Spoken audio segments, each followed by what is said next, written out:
আসসালামু আলাইকুম প্রিয় ভিউয়ার, সবাই কেমন আছেন? আশা করি সবাই ভালো আছেন। তো ওই যে ভিডিওটি দেখতে পাচ্ছেন, ভিডিওটি সবাই দেখবেন এবং কথাগুলো শুনে যাবেন, ভিডিওটি স্কিপ করবেন না, দেখবেন।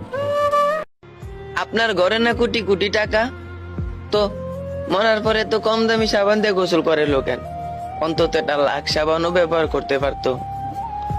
আপনি বাড়িতে না কত কোটি কোটি টাকা দামের কোট, অথচ মরার পরে পেঁচাইলো সাদা কাপড়ে।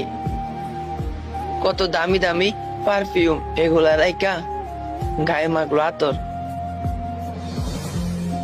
আপনার ব্যাংকে কোটি কোটি টাকা ফসতাছে, প্রতিবেশীর কাছ থেকে খয়রাত কইরা একটা গরু কিনা আত্মীয় স্বজনে রেখা হইলো, বাড়ির পাশেও কবর দিল না।